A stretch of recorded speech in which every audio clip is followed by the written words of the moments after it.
We got one more guest, one more segment here for this week on the show. That is this week's version of the Odds Report with Brent from DSI Sportsbook. We talked Super Bowl 54. We talked some stuff on the UFC here for this weekend. Not a whole lot in the prop markets as of yet. Still working through getting a lot of that stuff up. And of course, Sharp Bettor is going to start picking away at some of those props throughout next week. So a little bit of a shorter segment on the Odds Report here this week with Brent, but still some very good information with some thoughts on the Super Bowl and this weekend's UFC event. So here is this week's version of the Odds Report with Brent from DSI Sportsbook. All right, I'm joined by Brent, the head risk manager down at DSI Sportsbook for this week's version of the Odds Report. Brent, how's it going today, man? Doing wonderfully well. I mean, this is the culmination of the whole football season here, and like it's a great matchup too that we're looking at as well. So I mean, it's kind of like the right teams, if you want to quote unquote say that, are in there and something like that, and everything else. So it's exciting in that respect. And we had the debut of Zion Williams last night, and we're getting close to like all-star games in hockey and NBA and stuff like that, which means baseball pitchers and catchers should be reporting in a few weeks. So good. I mean, stuff. That's one of the beautiful things about this industry. It just doesn't stop. I mean, you can say, say baseball, WNBA season, whatever is like a slow season, but that doesn't last a whole lot long, especially when you factor in how late the NHL and NBA playoffs go. So it's, happy, content guy here. Well, and just to clarify, when you talk about the big game and the right teams, you're talking about the NFC versus the AFC in the Pro Bowl on Sunday, right? Yeah. Oh, they still play that. They do? Yeah. It's not even in Hawaii anymore, though. It's in like Orlando, I think. Right. Yeah. And I don't know that it's just a bad idea. Like, I mean, same with the NBA. You see just the All-Star game, just the way they play. It's like, it's not even like a game of pickup. It's just like, you guys take the ball and see what kind of dunks you can do, or shoot threes from half court or whatever. And just the NFL, just the style of play, it's just not set up well to guys being aggressive and hitting, which is the whole concept of defense. Yeah, well, we'll see if there's any defense played in the Pro Bowl, but there should be some defense played here in the Super Bowl, although the early bet counts on the total would suggest that maybe defense could be optional here in this one. But it is the 49ers and the Chiefs out there, as you know. If you don't know that, A, you haven't been listening to the show, and B, you must not be listening to anything. But Kansas City, small favorite out there, a lot of over money here so far. What's going on in-house at DSI on the big game? Yeah, count-wise, it's pretty, it's obviously way one side to the total, as you touched on there. It just seems to be been pounded. I thought it was, just when I kind of get a feel for where things are going to go, I thought after the opener of like 51.5, 52, I thought it was going to settle around 54, maybe sit there for a couple of days and then come back down. I think maybe we'll see it come down next week. We got a ton of time for this game, of course, still. So I just see this number probably getting hit and coming back down at some point in time. I don't have sharp money on the total at all. My weighted count towards the over is about 7-1. So it's just a massive count towards the over. But from what I see so far, it's just like, just public guys betting that. It just nonstop, of course, no matter what we put up. So I'm as high as 54.5, which is the highest number on the board. And that's kind of where we're going until someone, suggests otherwise, or there's a dramatic move back the other way. The spread, it's again the spread and money line, because this number is so short at either like 1.5 with Kansas City, or you see some like -1, -15s out there. You're talking a money line of -125, so the comeback there is +105. So as you would expect, it's just kind of like the rationale of a lot of people is like, well, if I'm going to back San Francisco, why take the 1 -05, or may as well take the +05. So I'm getting that a lot. My wager count on the money line is like very specifically, it's about 2.25 times favorite of San Francisco. So I'm getting more San Francisco money on the money line. I did take sharp action on Kansas City on the spread. Now, I didn't open at a pick. We opened at -1, and that's where I got bet on Kansas City. So the hit there initially, again, this number came up while the late game on last weekend was still going on. So it's been up for quite a long time. Again, I didn't open at the pick. I opened at -1. That's where I got sharp money on Kansas City. Now, the spread count itself is about 2.75 times Kansas City. So not quite 3-1 favoring Kansas City. So I got, 2.25 basically money line favoring the Niners, and 2.75 the other way was Kansas City on the spread. So if I add it all together, I'm still off on Kansas City in terms of overall money, but still not that bad. Honestly, I'll admit in this case, I just don't really have a feel for the side, other than I think it's probably going to bounce around where it is. I could see it going to 2. I mean, if you look at the look ahead line, I believe it was 2.5 or 2, and I think it's probably going to get to there. I just, I can't see it going back down to a pick, because just my rationale there is that the pick was already on the board when it opened up, and there wasn't a rush of San Francisco money there. So I don't think it's going to go back down a pick. But the way the money is going on the money line and the way it is on the spread, it's just not overwhelming. I just don't see it hitting 3 either, even like 3-20 or whatever. I just don't see that. So I think, we're going to be in a comfortable spot, in that, you're not really risking any key numbers here. I think it's probably going to stay between 1 and maybe 2.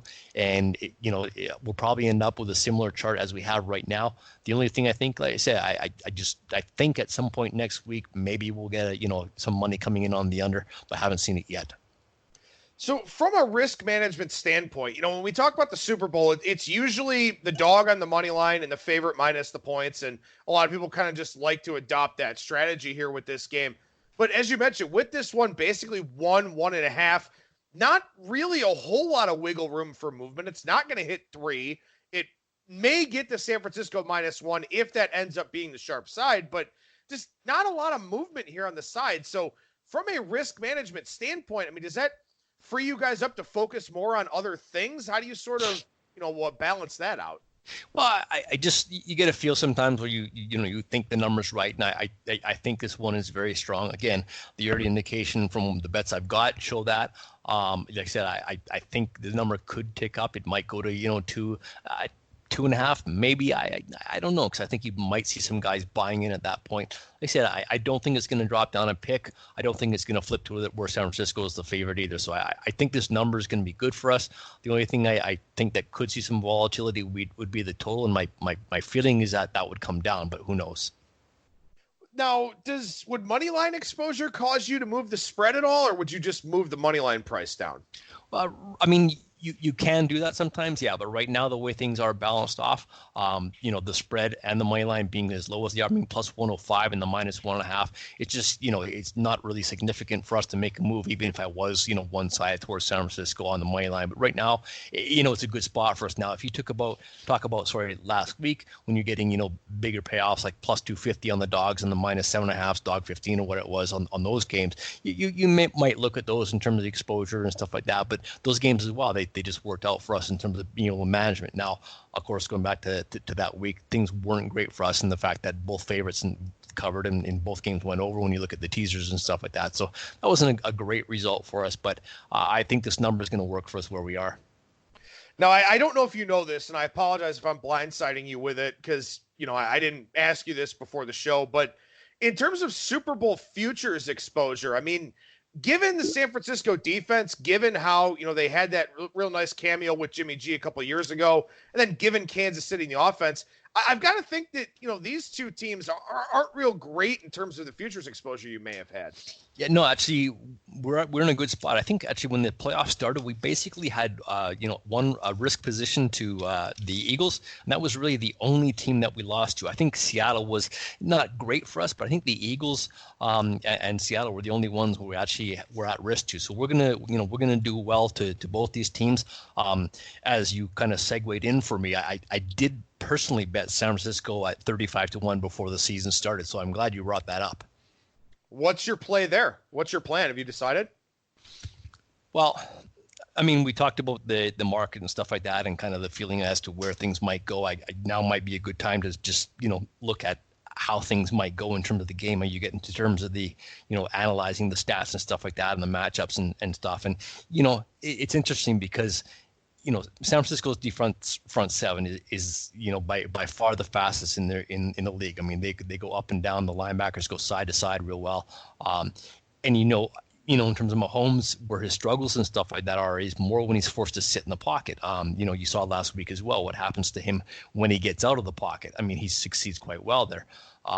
Mahomes as well. He does very well versus zone defenses, and San Fran plays. They play more of a tight zone coverage, I guess you could say. So, but where Kansas City has success is they got the tight ends and receivers who kind of sit into those pockets and stuff like that. So, I think it's really interesting in terms of how well the defense contains Mahomes. Obviously, that's key. But San Fran, they've been a little bit more vulnerable to the rush as well. And the thing that kind of has me, the spread of -1 or whatever, Kansas City being a slight favorite really doesn't concern me much. But if I did kind of like look into things myself, I just can't get past, how San Francisco, yes, they got this great defense. It's got that reputation. It's really been built up. But, on the field, sure, but in media as well. But, I mean, was it against New Orleans? I guess it was a 48-46 game. They lost, I believe it was at home to Atlanta, 29-22. I mean, the Falcons, they were kind of, second half of the season, yeah, they got on life support and played better. But, the Rams as well, I think that was like a 34-31.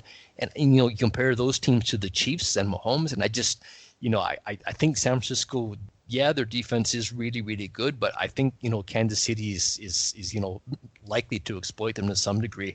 The flip side of that as well is like, who do you trust more, Jimmy G or Mahomes? And I love my price at 35-1, but I think, just for me, I just have to hedge back. I just really can't rest that on Jimmy G.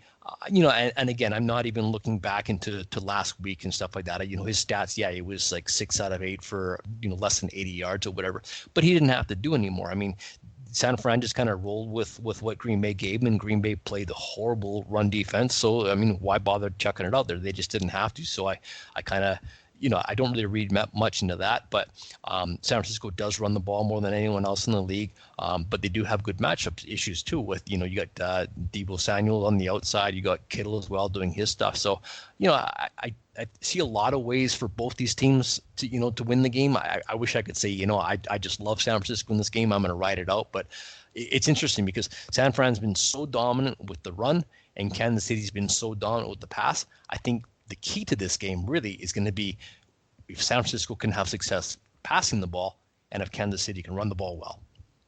Well, and that's the funny thing too. I know that you guys over there are working on your prop catalog. You're still trying to put a lot of that stuff up there. So we don't have anything really to talk about on the prop side. We'll do a lot of that on next week's segment. But I do think that prop creation is a big challenge and also playing a lot of these because, again, two contrasting styles of teams. San Francisco runs it. Kansas City throws it. If San Francisco plays ball control and Mahomes doesn't get a lot of volume, well, that's going to hurt all the skill position overs that people want to bet. On the flip side, if San Francisco has no help or has no success passing, can't get a lot of those third and medium, third and longs, and Kansas City has the ball a lot, all those overs are going to come in. So the prop betting and the prop creation is so tough for this game because these two teams are so wildly different. Yeah, I think like when you do your own handicapping, and I definitely encourage that, you've got to look at the statistics and you got to look at matchups as well. And I think when it comes to the stats as well, you have to look at strength of schedule and stuff like that. And you look at Kansas City's defense. It has it's been well documented how they're quote unquote improved. But if you look at their the strength of schedule versus the pass offenses that they went at, they had some really really tough teams that they went against. I think they played like the top five in terms of the offenses that their defense went against. So that's stats can really be skewed. We talked about it at bowl season as well. When you got conference teams playing against each other, who all their stats are based on conference play, and now you're going out of conference in these bowl games. So you really have to throw a lot of that stuff away. This is a game, obviously the NFL. You don't really have to throw that stuff away, and it really comes down to those two teams who do those two different things really well in terms of San Francisco running and Kansas City passing. And I think it's, like I said, I think it's the opposite is what's going to be key to these games. Now, I I just keep going back to this whole Jimmy G versus Mahomes things. I mean, no, they're not. I hate when people say that. Oh, Jimmy G is whatever record against Pat Mahomes. Well, he doesn't actually play against Mahomes. He plays against Kansas City's defense. The other thing too, and probably much is going to be made of it next week or already has about Andy Reid and how well he does off the bye. And I think one of the things that's lost with him is he's really strong defensively. There's a strong defensive correlation between Reid's team and coming off the bye. So that's kind of, another chip sort of in their favor as well. Again, it's Reid, you've seen it, the concern that I had, if you look at the past 2 weeks, offensively, they just started really, really slow. They came out behind the ball. They're losing in both of those games, and Reid, he does his stuff from the sidelines. He says, okay, let's tweak this to the offense. Boom, all of a sudden the offense is ticking. Okay, the offense is going, and now let's see what we can do on defense. And boom, it happened in both those games. The defense started poorly. The offense started poorly. He fixed the offense first. He fixed the defense next, and here they are in the Super Bowl. All right. Well, we got some extra time here on this segment because we don't really have a ton to talk about beyond what we've already discussed here for the Super Bowl. So with a little bit of extra time, we do have a UFC event this weekend, not nearly as much fanfare as last week with Cerrone and McGregor. Speaking of that, how did that fight wind up going for you last week? Yeah, it did go well for us. I mean, unfortunately, maybe too many of your listeners picked up on me suggesting that the sharper play was McGregor by knockout, TKO. And that worked out obviously well for that. That's kind of where the value was. But still, we had a lot of money on Cerrone. Just again, I touched on before, it was almost like the reputation that McGregor has kind of makes people want to see him lose. They want to bet against him. They want to say, hey, I'm the guy who bet against him when Cerrone knocked him out or what have you. So we had a lot of bets on Cerrone. We're quite exposed to Cerrone. It was a big decision for us, a 5-figure decision, and we obviously got out well with that one.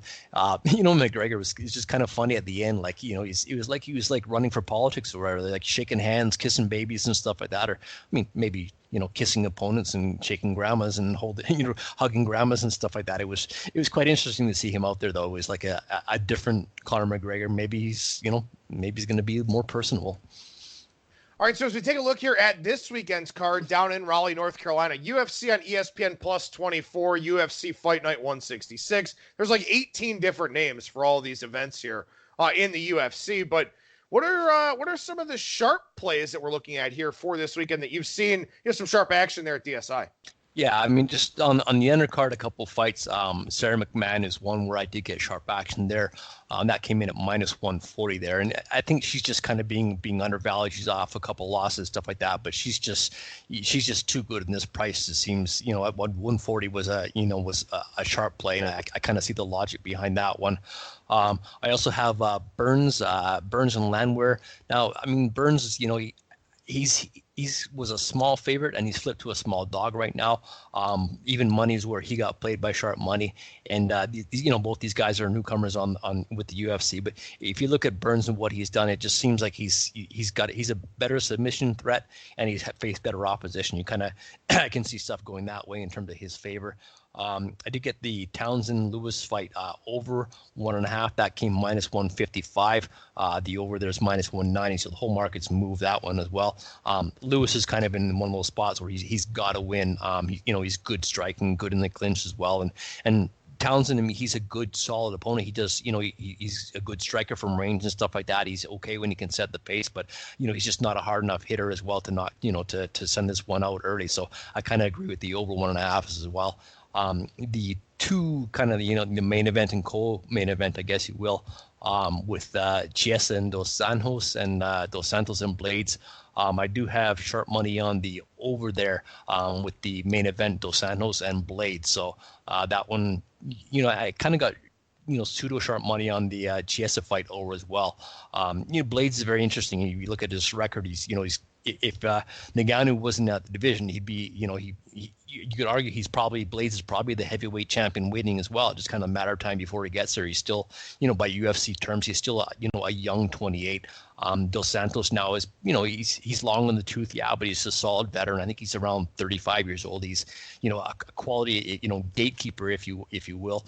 The thing with him is he just kind of, he takes, aggression and kind of get power to back him up. And Blades, yeah, is going to be effective, I think. But it's just this, style fights. I think this one favors Blades now. He's a big favorite. I think he opened 245, and he's up to around 250, 255 so far. So it hasn't been a dramatic move, but I think the style-wise suits Blades well. I think he's probably just going to back Dos Santos up into the fence and get some takedowns and control and stuff like that. So, I kind of see the logic behind the over in this one, and getting plus 150 obviously is solid money to go with it.